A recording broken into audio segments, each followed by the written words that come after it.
Well, good morning. Welcome to our morning devotions. And this is episode 100. We finally made it to our 100th morning devotion. For those that have been here from the beginning, we thank you for that. And it's like everything, you just keep after it and it all adds up. But we're at episode 100 and we're in Joshua chapter 3. This is I entitled this Crossing Jordan. And there's a theme that's taken up here in verse 4 of Joshua chapter 3 when God tells Joshua, "For ye have not passed this way heretofore." You've never gone this way before. What you're going to see is all brand new. And I think elicit some sense of excitement inside of us that this is all going to be new, and oftentimes that's what happens. We just trust God. Everything now that they're going to see is going to be a new experience, and I think some people perhaps are more wired in their person for exploring than others. Some are more like homebodies, and they're just happy, really knowing not going anywhere. And there's others that have more of a spirit of exploring and discovering and there's God's made people different ways. We need everybody, but what he's being told here by God, Joshua's being told is, you've never done this before. What we're going to do is all brand new, and I think perhaps on one level that sense of all brand new, that we don't have any track record for it. There's no precedent for what's going to happen. What's going to happen is something that you've never seen before. And in Joshua, you've seen a lot of amazing things under the leadership of Moses. But what you're going to see now is something that's new, because we're going into the promised land. We're going to occupy the land that God promised to Abraham, Isaac, and Jacob. And so this entire passage, really chapters 3 and 4 go together. So let me just give you the outline of what this is about. The Jordan River at this time, the text tells us, is overflowing its banks.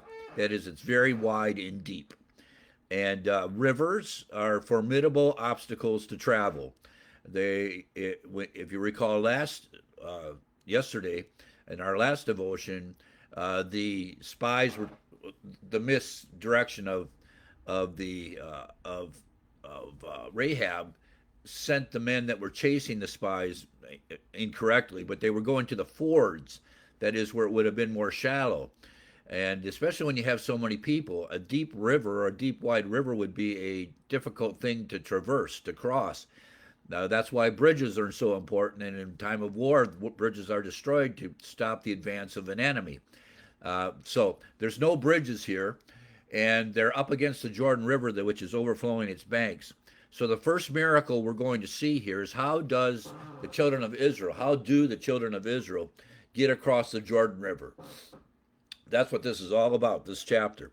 And in this, there's several elements that we're going to note. The first element is that the first ones that go into the Jordan River are the priests carrying the ark. They are the first. And they're leading the children of Israel. The Ark of the Covenant, with the priests carrying the ark, are the first to enter the river, the Jordan River.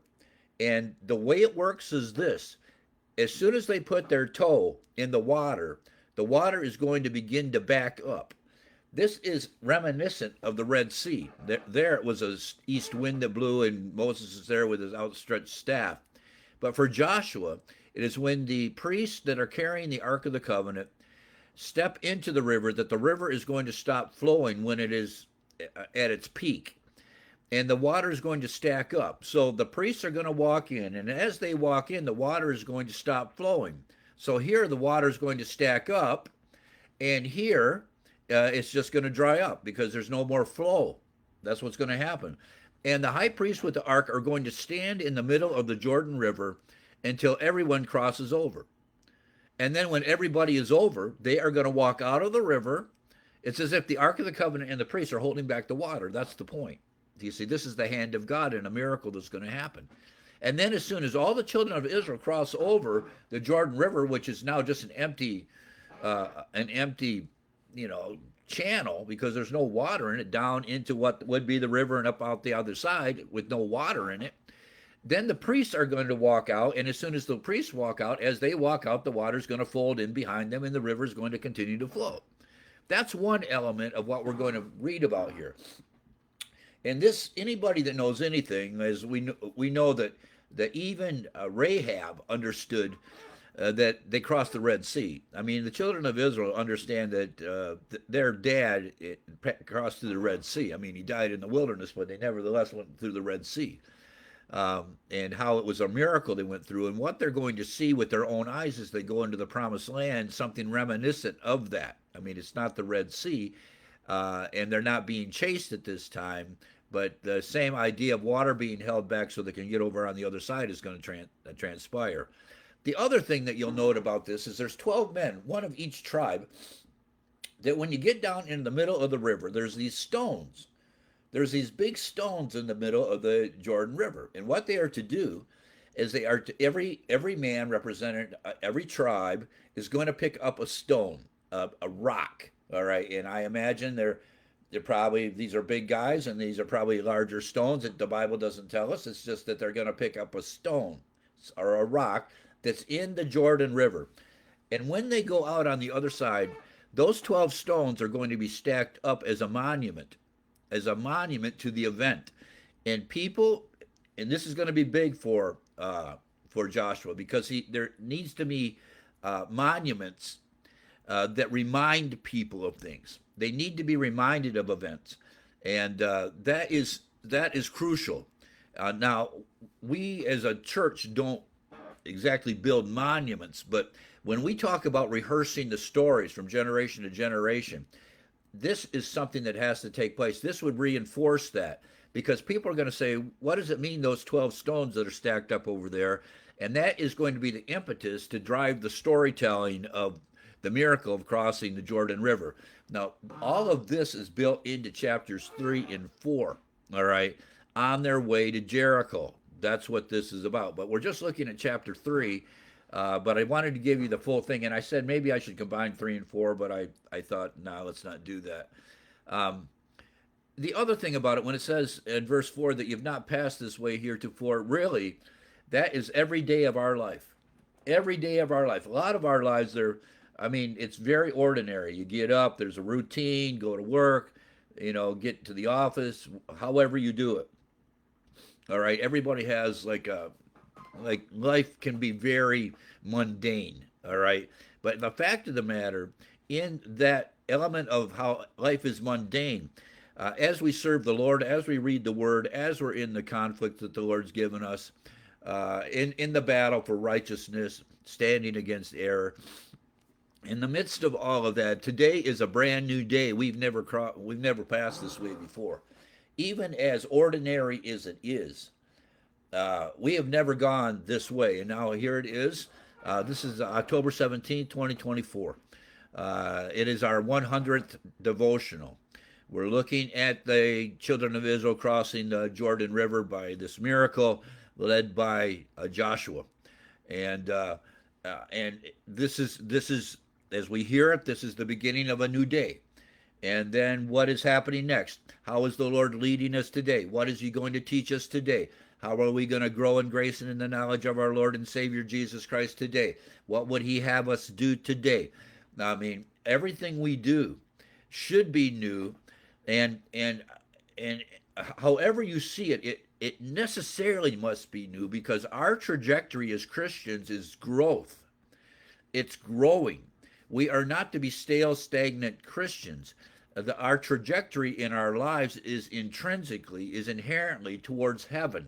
The whole idea of spiritual growth, growing in grace, and redeeming the time, all of these things are future looking. So as we live today, and we're looking to the future of our lives, that as we grow, this growth is going to make today a new day. If it gets too stale, I would say, or if we feel like that way, or it's getting it's stuffy, and we're not really enjoying the fresh air, it's because, I would say, one reason is we're not enjoying the Christian life. We're not enjoying our fellowship with the Lord the way we should. Our fellowship with the Lord today should be sweeter today and fresher today newer today than it was yesterday. That's the idea. He's saying, you've never gone this way before. You're going to see my hand at work in ways you couldn't imagine. And in our lives, now maybe not in the world around us. I mean, because things change outside of us incrementally, and the same inside. But on the inside of us, we're asking the Lord that I want to experience something new with you. I want to grow closer to you. I want this to be a new thing between you and the Lord. That's what we're asking in this spiritual growth. And we see it here in the Old Testament in this picture, but so much of what is said there really is the way we live our lives every day, or should live our lives every day. And this comes into the idea about when you think things are new, they're usually pretty exciting, or it really catches your attention because you've never seen that before, right? Um, Christians should not ever say that I'm bored. You should never say that I'm bored. It's almost a sin, if not a sin, to be bored in the presence of God.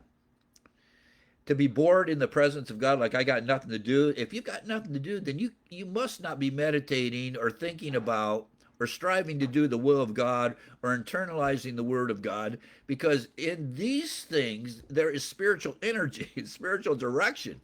That does not produce boredom. All right. Apathy creates boredom. Slothfulness creates boredom. All right. That should not be what Christians do or who they are. All right.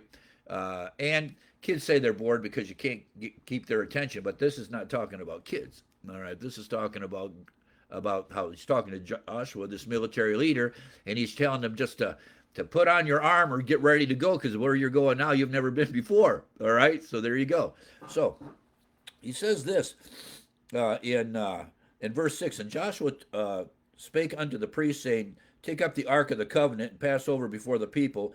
And they took up the ark of the covenant, went before the people. So they're leading everything. It says, and the Lord said unto Joshua, this day will I, here it is. I want to emphasize this because God does a lot of things just on his own. All through the Bible, God just does a lot of things. He doesn't ask us about it as if that was necessary. We speak of it in terms of covenants. I mean, an unconditional or conditional covenant. And the new covenant is all full of I wills, and that's why we're saved and eternally secure. But God does all kinds of things here just because he's going to do it. And so when he saves us unconditionally, he's going to do something here for Joshua unconditionally. I mean, it's everywhere in the Bible. God is working of his own accord to accomplish his will. And I would say that's how things get done providentially. God is working in providence, or in the normal unfolding, or what we see as the normal unfolding of time. Behind it is the fatherly hand of God. Everything, the good and the bad. He's behind it all, and we need to see his hand in this. That it's not Mother Nature, okay? It's not climate change. It's God's hand that is moving everything. So he says, this is what he says. He says in verse 7, and the Lord said unto Joshua, this day will I begin to magnify thee in the sight of all Israel. This is what's going to happen to you, to Joshua. I'm going to exalt you in the eyes of the children of Israel. I'm going to put you in the same category, so to speak, as Moses, is what's going to happen here. They're going to hold you with the same reverence and with the same esteem, with the same lofty respect as they did Moses. He says, I'm going to magnify thee in the sight of all Israel, that they may know that as I was with Moses, so I will be with thee. That you are the appointed leader. You are the next one after Moses to lead the children of Israel. It never says that Joshua was the meekest man that ever lived, because Joshua is a warrior. I don't think, and you have to read this, but Joshua undoubtedly did not take the grief that Moses took. I mean, he's a warrior. Talking to Joshua would have been different than talking to Moses, all right? Because Joshua is a commander. He's not so much a politician as he is a general. And generals give orders, all right? And I don't know if you really want to talk to Joshua or Caleb, these old guys. That's the other thing. Almost everybody here is like 40 years younger than them. I mean, these guys did not die in the wilderness, all right? Joshua and Caleb were there, and then 40 years after that, so add to it, they are older men. They are the gray heads that stand out above everybody else. And so There is something about them even existing, knowing that they were on the side of God at Kadesh Barnea, that remained with them as they talked with the people. He says, and thou shalt command the priests that they bear the ark of the covenant, saying, when ye are come to the brink of the water of Jordan, ye shall stand still in Jordan. And there it is. He's telling the priests, step into it, and then when you get in the middle of it, just stand there. You got to stand there till everybody crosses over. And Joshua said unto the children of Israel, come hither and hear the words of the Lord your God. And Joshua said, hereby ye shall know that the living God is among you, and that he will without fail drive out before you the Canaanites, the Hittites, the Hivites, the Perizzites, the Girgazites, the Amorites, and the Jebusites.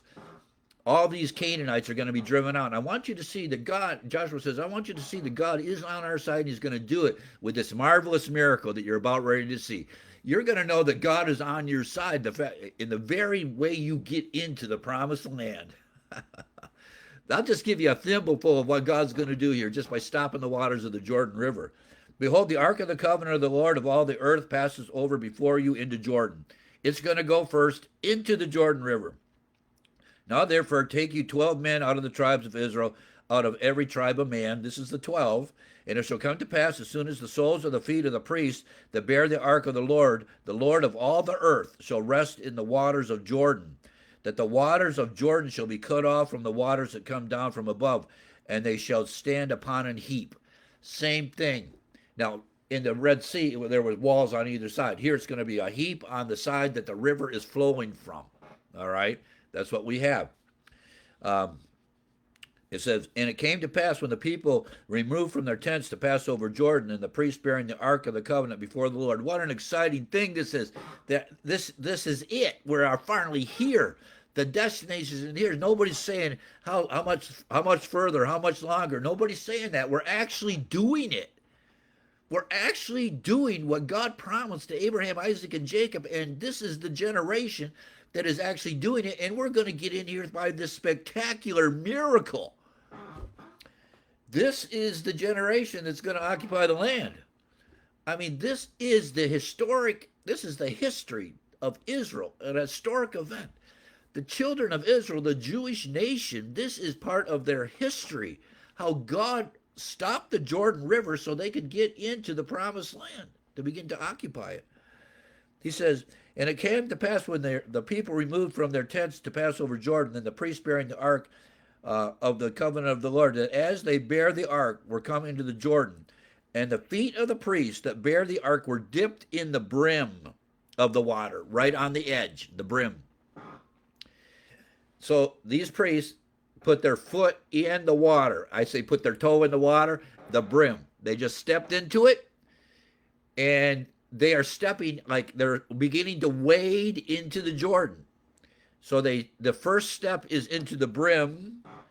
He says, for Jordan overflowed all his banks all the time of harvest. He's saying, because it's really wide here, all right, that the waters which came down from above stood and rose up upon a heap very far from the city Adam, that is beside Zaratan, and those that came down toward the sea of the plain, even the salt sea. So it's coming down from the north. The salt sea is in the south. That's the Dead Sea. This is the Jordan River. It's still there. This is the Jordan River that John the Baptist baptized in. All right, this is where Jesus was baptized, in the Jordan River. There's nothing magical about the Jordan River. There's some people I know that they don't feel like they're baptized unless they go to Israel and are baptized in the Jordan River. I mean, that's kind of magical, mystical thing, isn't it? Is there something special about the water in the Jordan River that's different from the water of the streams of Virginia or the streams of Michigan or the streams of wherever you are? No, there's nothing. It's just water. I shouldn't say this, but it is devotions. Have I told you what Luther said about baptism? You know, because, I mean, that's Luther. He's different. But Luther said if you don't have water, if you just don't have enough water, you can use milk. You can use milk. And if you don't have milk, Luther said, then you can use beer. Being a good German. That was one of the professors at school always posted something funny on the door of his. It was like Reformation humor. And that was one of the things that I remember that he posted on his door. You stand on the outside of his door before you got to go in to see him and read Reformation humor. Well, that was Martin Luther. And of course, he's not baptizing by immersion, but you get the idea.